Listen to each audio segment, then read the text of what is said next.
Hey everyone, today we're going to talk to Frankie Cruz. I basically met him like 3 days ago and was surprised because I've been connected with him on LinkedIn, and then I noticed him on a site where people are trying to buy and sell businesses. I've been on there for a year now. I noticed he was there too, so I hit him up.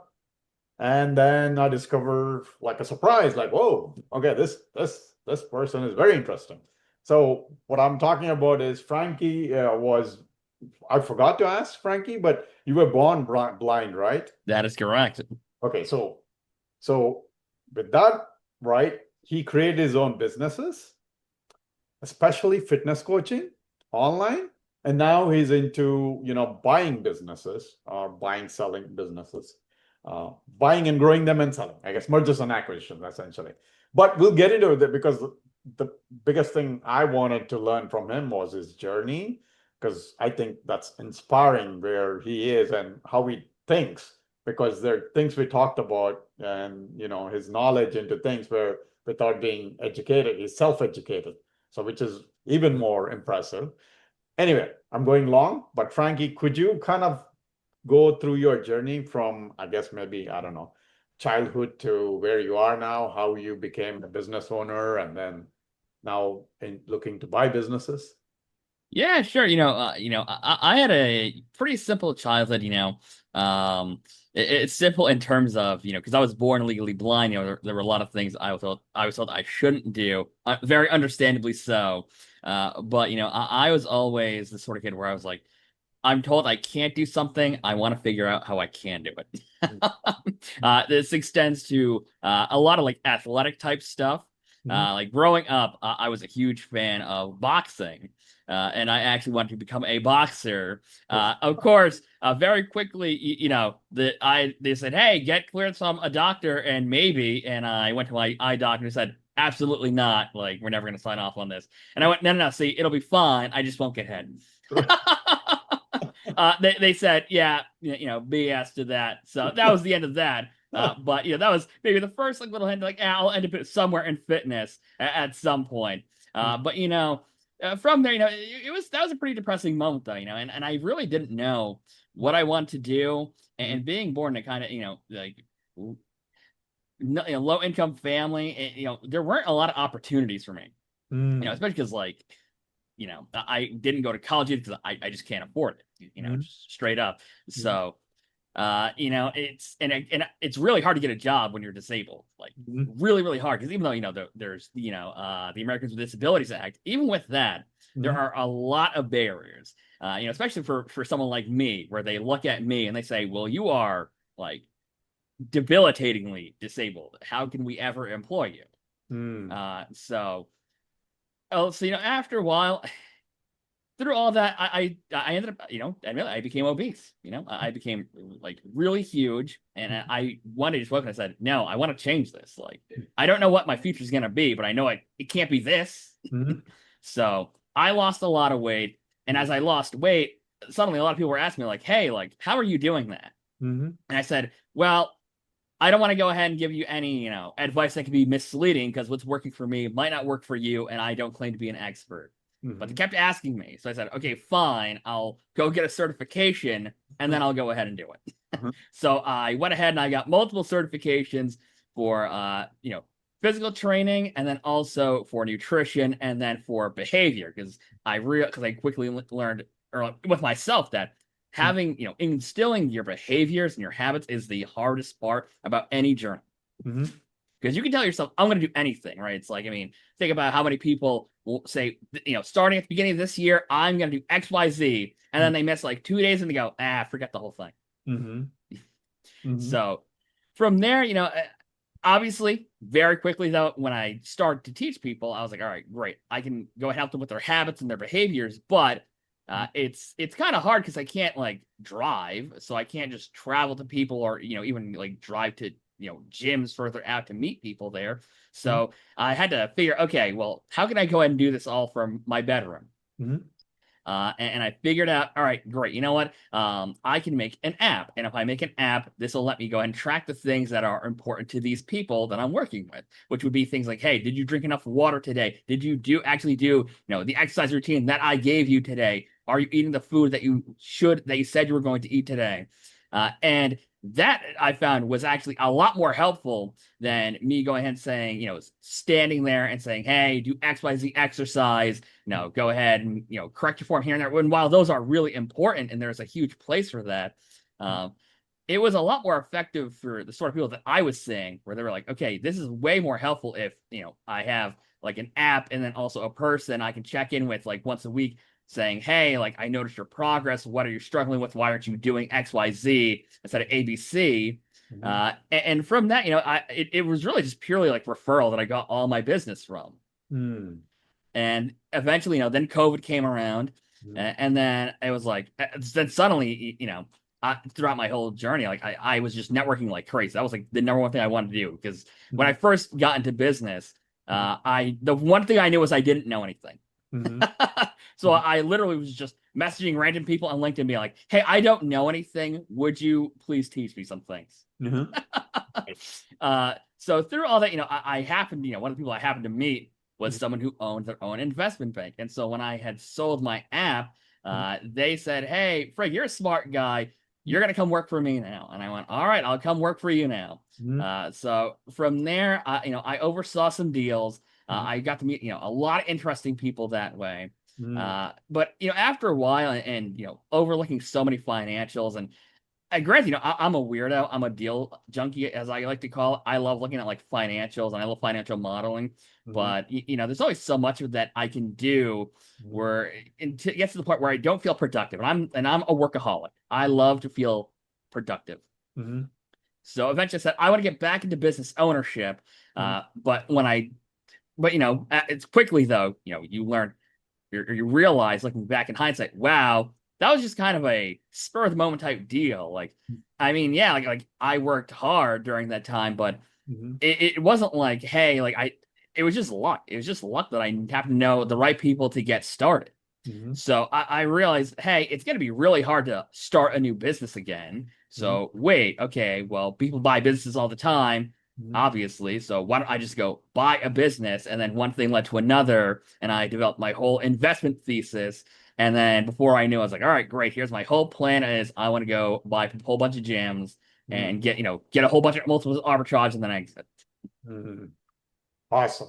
Well, let's go back. I mean, this is fascinating. So there's several things you mentioned, or at least one question I want to go back to. But before that, I want to go back to the whole, where do you think you got this whole attitude about I'm not going to let anything kind of stop me? Seems like you had that. It seems like you're not about excuses. You try to figure out the whole figuring out a way to do things. Where do you think you got that? Was it there from your childhood or somebody in your family, friends, something influenced you that way, or you think you were inherently somehow that was the attitude you were essentially born Yeah, the thing is, it's something where I felt like I had it as a little kid. And with? then, after, a string of failures on my end and, just dissatisfaction with my life in the world, it kind of wavered.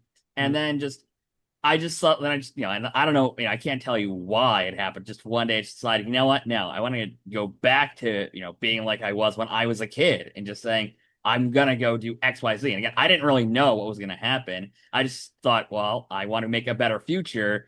Okay, well, if I'm gonna go do that, I have to go step by step here.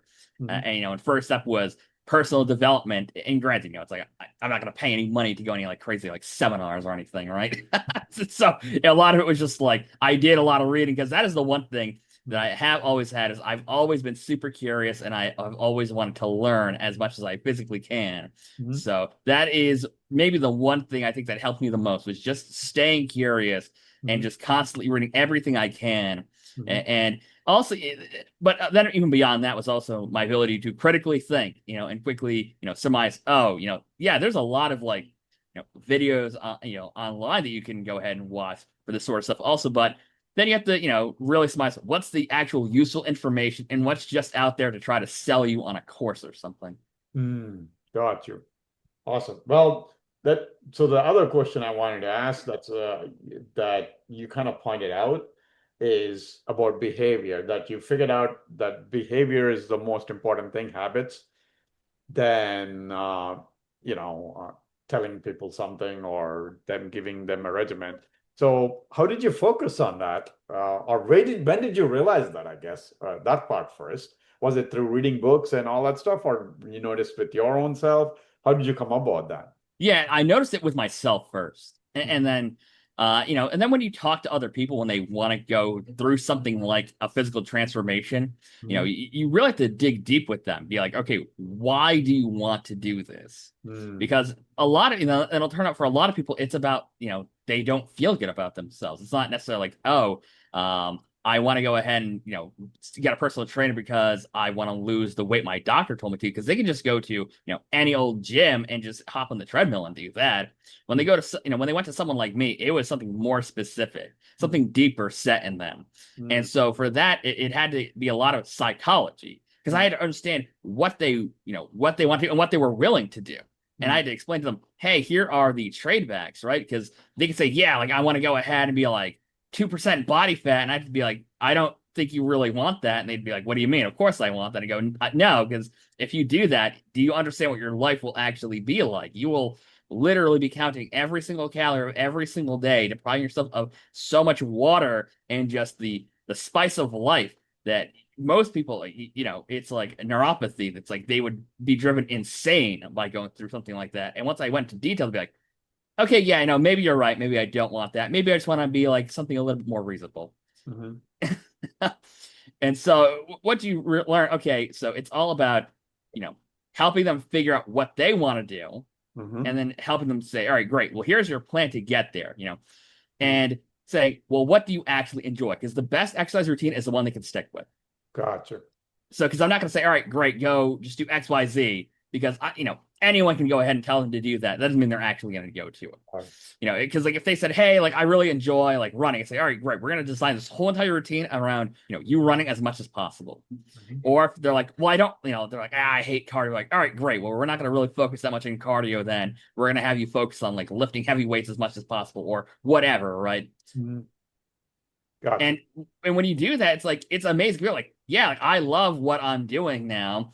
And they, and then eventually they go from it's all extrinsic to now it's intrinsic, where the reward is actually doing the thing rather than trying to achieve some, mythical thing that was never actually, possible to attain in the first place. It was just that mythical feeling of, yes, I feel comfortable in my own body, or I feel, or I look in the mirror and I go, yeah, like I like the way I look.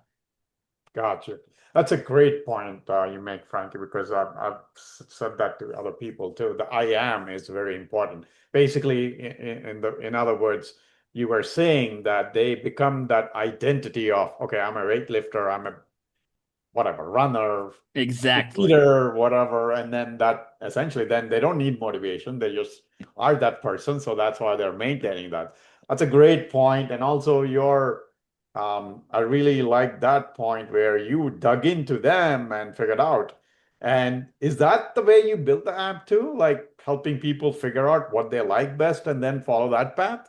Is that what? Yeah, it was just about, realizing, all right, what is the most basic essentials of what I need? And in my app, it was just, okay, great. Like, let's figure out the basics of what these people would want. It's a notification, or it would be like, hey, make sure you go do your exercise today. Mhm. And here's the amount of time it should take you. And you go, all right, great. Like I scheduled this out. This should work fine. I was told I can just go do it now.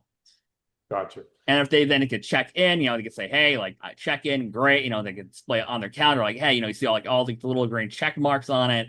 And then you could be like, yeah, like I did all this. And that makes someone feel good when they see actual tangible progress. Right. And even because see, people have a big goal, but big goals are made from are birthed from little tiny successes. Exactly. I don't know if you read the Atomic Habits. Exactly right. You build from the small habits and grow. So awesome. Well, going back to your investment banking, right? I know he asked you to work with you, but where did you get? I mean, from what I remember, you did your high school, but beyond that, you didn't go to college, right? Exactly. So how did you learn about the numbers, and was it more the mentorship, the guy, investment banker who got you in, gave you, and therefore you kind of built on that? Yeah, so so at first it was just I was enlisted to help purely from my fitness industry expertise, just to like overlook because they did a lot of it was Harrison Co. That was the investment bank, Mm, and they were like, hey, uh, help us go ahead and look over, give us your insights on the industry. And mm, so, but from there, I thought, all right, well, I kind of like numbers, mm, and I purely just like looked into it myself, right? And obviously, it took a lot of like talking with a lot of like, lawyers and mm, accountants, to learn some of the more like intricacies of it and figure, hey, like why is the balance sheet not balanced? mm, But and in first, that's the sort of thing I actually did buy a course. mm, Now, granted, it's one of like the one of those big like financial like literacy courses where mm, they say, hey, like this is specifically meant for people in private equity or mm, venture capital or whatever. mm. So I felt better about that because it was not like, hey, you're buying this to totally learn how to start a business about selling courses. Right. It was like, hey, here you go. This is like really dry and boring. I went, all right, that's what I prefer. Just dry and boring. Just tell me the information so I can just go ahead and practice it and then get out. Gotcha. That's awesome. So, what is it you've learned anyway, now looking into buying into businesses that you learn to look out for? Essentially, quick look, right? Somebody, obviously, deep dive is separate, then you can do deep dive. But normally, what do you look at the top of the line numbers and say, hey, okay, is this worth digging into or not? What do you've learned in there? What are the critical factors you've learned? Yeah, so I mean, for me, when initially looking at a potential opportunity, the first thing I actually do is I like to meet the owner. I like to ask, why are you selling? Mm-hmm. And not only why you're selling, what do you plan to do after you sell? Mm-hmm. Because from that, because that's going to teach me a lot, right? Because there's a huge difference between someone who says, hey, I'm like 60 years old. I've been working at this, I've been building this company for, 30 plus years, and it's just time for me to retire and get out versus someone who's like, yeah, like I'm 40. I worked this thing for 5 years, and I just want to get like a big exit, right? Mm-hmm. Because because those two personality types, they're going to have been treating their business very differently. Mm-hmm. Whereas the first person, the older person who went ahead and there's like, yeah, like I just want out. Like most likely they've been barely putting in any work for the past year or two. And because they're overwhelmed and they're just like, I can't handle this anymore. And that's why, a lot of those times you're going to see, yeah, the company is struggling, understandably. And when you have that mindset, when you look at the numbers, see, yeah, like it makes sense. Why is the company stagnant? Because in a lot of cases, for these smaller businesses, when you look at them, the company is a reflection of the owner. Mm. So if they're yeah, so basically the numbers say a story on Exactly. basically what the story what the owner is doing essentially. Exactly, right? Because like Mhm. you'll see, all right, hey, like, is it just a lifestyle business? If it is, I mean, it's gonna have an unbelievable amount of ad bags, right? And you're gonna say, all right, great, like then they're like net, like unadjusted, it's gonna look terrible. Like a lot of times for a lot of these companies, say, oh, they're a minus, they Mhm. were not profitable at all. And Mhm. so these sorts of things are what you have to keep in mind initially before you go ahead and really deep dive. Then beyond that, when you are, you understand the story that the numbers tell you, and then what the seller actually told you, Mhm. then it comes down to, all right, well, how do I, what is my actual hurdle rate and what is the potential IRR of this potential project?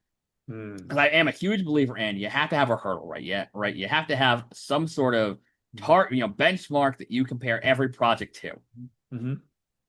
And then after, you compare that, you could say, all right, great. If it's over my hurdle rate, Mhm. it's worth exploring. If it's under, just immediately pass. Because I am a huge believer in I don't want to waste anyone's time. I don't want to waste my time and I don't want to waste their time. And if it turns out, hey, actually, it turns out like, on a quick analysis, this is not looking like it's going to be, it's under my hurdle rate. All right, you know what? Thank you very much, but I'm not interested. Gotcha. When you say hurdle rate, you're talking more financial or you're talking about uh management or Yes, so that is so it is a corporate finance term, but it's also where we say, hey, and basic hurdle rate for most people could say, would be, hey, what could you get if you put all your money in the stock market, right? Like Mhm. 10%. Like for a lot of people, that would be their basic hurdle rate of, will this project get me, whatever money I put in, will I get more than a 10% IRR? All right, great, then it's worthwhile. Mhm. Got you. Okay. So you're talking basically purely numbers, finance Yeah, now. Okay. exactly. Got you. Yeah, I thought maybe you were talking about systems, processes, or some difficulties managing the business. Okay, going to that, right? So do you look at mostly the EBITDA or SDE when you are looking to buy the businesses? Because personally, I've learned there's a huge difference between SDE and EBITDA many times, not always, but Yeah.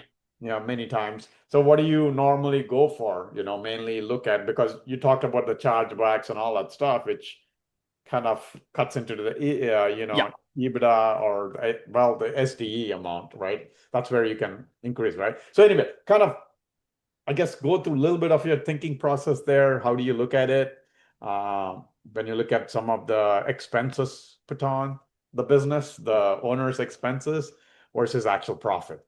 Yeah.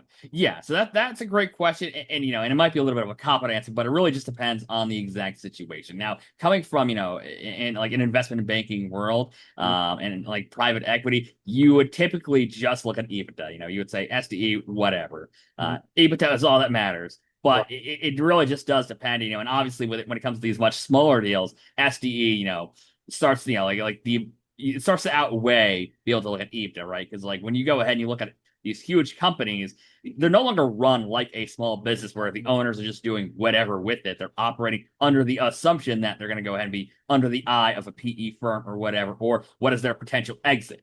Mhm. And when that happens, it goes, all right, well, they're not no longer going and just extracting every single penny that they can out of it. Now it's running like an actual machine. And so in that space, EBITDA makes a lot more sense to look at. You wouldn't even consider SDE. Whereas with a smaller deal, you might say, all right, yeah, maybe SDE is more relevant in this case because the business is the person.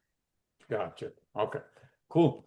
So now you're basically looking at, as you mentioned before, looking at essentially in the fitness industry. Is there any specific things that you would like people to contact you about? Well, if anyone knows of a great gym chain that wants to go ahead and sell, hit me up. You can go ahead and find me on LinkedIn. I think somehow I'm the only Frankie Cruz on LinkedIn, so it should be easy to find me. Yeah, it's easy, and his picture also is pretty unique. So you should be able to find him pretty easily. But if you're watching this, I'll be posting his info, so you can contact him through that. Um, Going back to one of the things I wanted to ask you is, since you've been through this journey, have you ever thought about kind of sharing your story, or some people have talked to you about it, sharing your story? To be essentially, hey, show people like, hey, you the only, I guess, the saying, who said it? I think Napoleon Hill said it. The only limitation you have is what you set for yourself, right? Basically, you're a prime example of that. Like, people talk about their limitation. This is not there. That is not there. I mean, you came from no money, and you had to figure out, going beyond disability. Not only that, created in a business, and now being in the investment world, and then now looking to buy businesses, which it itself is pretty incredible. All just one thing of that is incredible. You're doing three things. Um, so, have you ever thought about writing a book or something to share your story? Uh, I've thought of it. The thing, so I actually did write one book previously. Granted, it was not about me. It was actually about the fitness industry. gotcha. And it was with a whole bunch of other buddies of mine in the industry where we thought, there's a lot of BS in this industry. A lot of people are just like selling like, just like fake pills or whatever. Like, oh yeah, like just take this pill and you'll lose like 20 pounds in like 2 days or whatever. And that it drove me up the wall because I'd have so many people who were coming to me and being like, yeah, like I was told, what about XYZ? And I got so fed up with it. I was like, I'm just gonna write a book. And if you ever have another question again about this sort of thing, just read the dang book. So I ended up doing that. Mhm. Uh I learned from that, and that was a very like one. books are surprisingly expensive to get up off the ground, Uh, because one, it's like I couldn't go ahead and get like a traditional publisher to go and take it on, uh-huh. because even though like some of my buddies, like they're influenced, like they have millions of followers, but Mhm. even then, traditional publishers said, no, we're not interested because you don't have enough of a audience.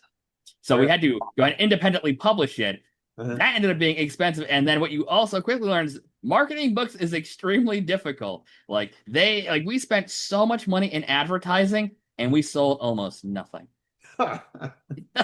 So no, not everything I do is a success. Far from it. But yeah, but I mean, like, so that's why I've considered it, but at the same time, I'm like, yeah, who would really buy it? Like, I mean, who really wants, I don't know how much value there would be for a lot of people in that.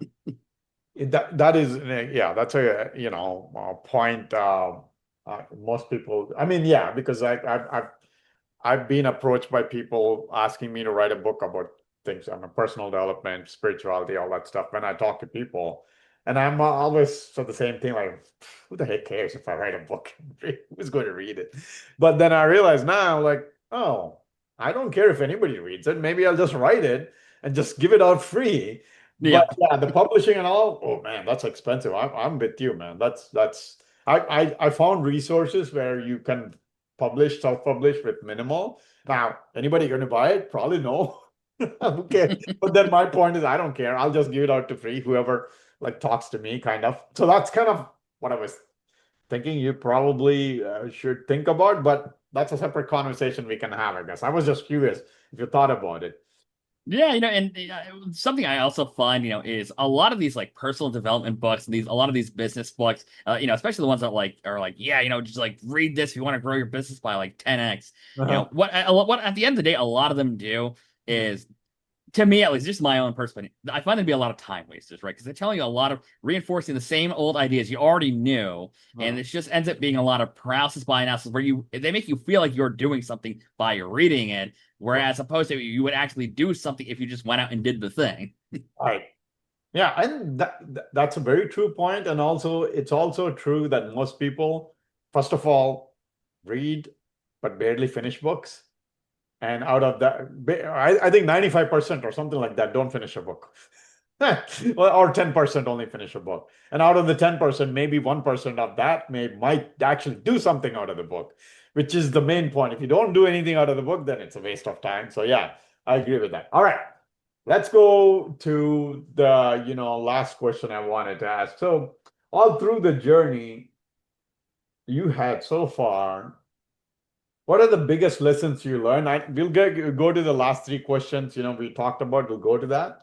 But this is just, something hard, I guess, share one or two hard lessons you learned and how You you have to keep be. going beyond that, even after those lessons. Yeah, so for me, I am someone who, like, I consider myself to be a perfectionist. One of the number one things I had to quickly learn was I have to be comfortable with imperfection. Hmm.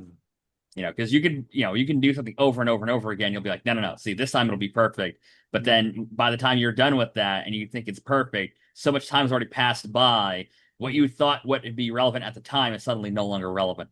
Hmm. That's a great tip. Okay. Awesome. Well, last three questions then for you. So, what's the best book you read?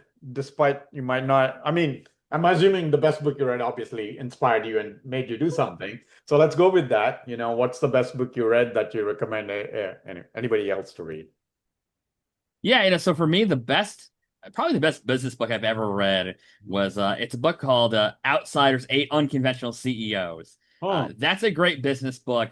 Because it talks, and granted for me specifically, because I'm someone who aspires to do a traditional consolidation play, and it's actually all about CEOs who actually did that. And then it goes beyond that and says, hey, and then here are the actual deal calculations that they went through and how they looked at these potential deals that they looked at through the process of going into consolidating their industries. And I found that to be extremely insightful to see how do people who only focus on allocating capital, how do they actually think? How do they actually judge their potential prospects? awesome. That seems like a great book. All right. Next one is what inspires you to get up and do what you do every day? That is a great question. And it might sound a little odd, but I think what inspires me to get up every single day and keep going is myself.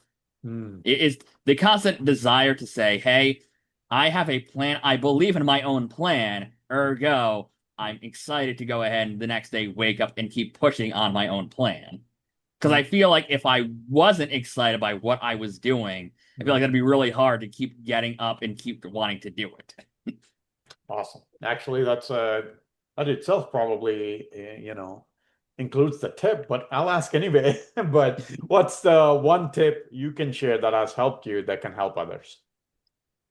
My number one tip, honestly, and it ties to just, some things I've already spoken of, but it's to just dive in, right? Don't go ahead and keep, analyzing things and be like, oh my goodness, should I do this? Should I not do this? If I do it, how am I going to go do it? You just have to hop in and do it. And granted, obviously that depends, from person to person because it can be really scary, right? It's like for some people, they might say, well, I mean, that's not really applicable to me because I have a family I have to take care of. And if things go bad, then obviously that'd be catastrophic. But on the one hand, it's one of those things where it's like that's why you have to create your contingencies beforehand, right? So it's a lot of it is just you have to dive in, but also have foresight. Just try to go and perceive what is what could happen after that. And if you think, all right, I know the risks, I Mhm. understand them, and if I'm comfortable with those risks happening, then don't go ahead and analyze. Just dive in because you're going to learn a lot more actually experiencing something yourself versus go ahead and just reading about it and then be like, oh, I remember reading this from the one, but this is exactly how I should respond. And then you suddenly get surprised when it doesn't work. Exactly. Yeah.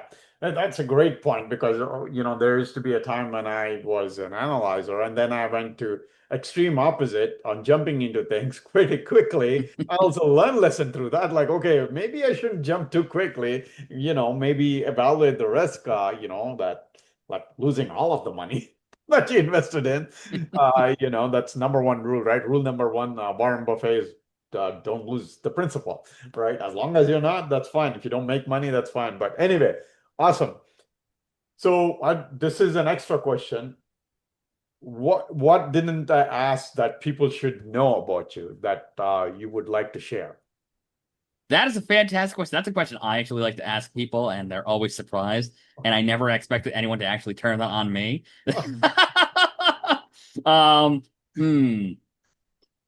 Um, I think one question, would be something to the effect of, how do I go ahead and maybe how do I go ahead and continue to operate, yeah, like actually go ahead and do everything that I do in terms of like physically.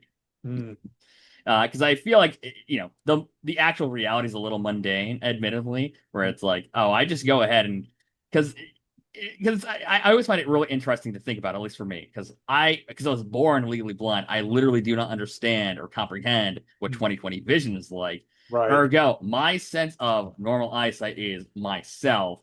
And so for me, it's like, oh, I just zoom in on everything like as much as, as is feasible and as much as I need to. And that's just pretty much how I operate. Is just like, I just go ahead and I just make text real huge because I feel like when you tell people, oh, you're legally blind, blindness is a huge spectrum. It's something like I feel like a lot of people don't even think about, but it's like you have people who, yeah, they're blind as in, they see nothing, but then you have people where it's like they see light, they understand light, they just have no color or they can't see shape or anything. Hmm. And then there's color blindness, and then so blindness is a huge topic, and it's one of those things where I feel like it's always an interesting just thought experiment for me. Awesome. I mean that itself, yeah, no, that's one of the things I was going to ask, dig deep into the insights you have there.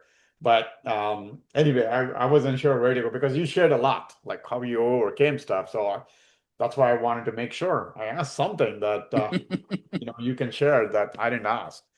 Awesome, Frankie. Thanks for taking time. And I'll be sharing Frankie's info, obviously LinkedIn. Probably for him is like he shared, probably the best way to reach him. But I'll find out any links or websites or anything he has that he can share that I can post with this video. reach out to him. And then obviously, like he said, if you have any of those franchise, fitness deals, reach out to him. He's looking to do some deals and do some roll-ups. Well, people who don't know roll-ups means like, putting together several locations or fitness locations into one organization, even different brands maybe, to form one big company, essentially. That's what he's trying to do, looking to do. Actually, he's already working on something. So anyway, that's, he probably can share once you talk to him. Anyway, Frankie, thanks a lot for taking the time, man. Really appreciate your time. Really enjoyed talking to you. And like I said, I'll be posting all the info. Um, any last words you want to share, please go ahead. If not, we'll end it here. Yeah, thank you a lot for going ahead and having me on board. I think you're a great interviewer because you actually ask a question and then you just listen. Listening is an extremely underrated skill. Thank you. Yeah, no, I coach communication courses, so I learned something, I guess. All right, man. Thanks, Cranky. Likewise, you have a great one.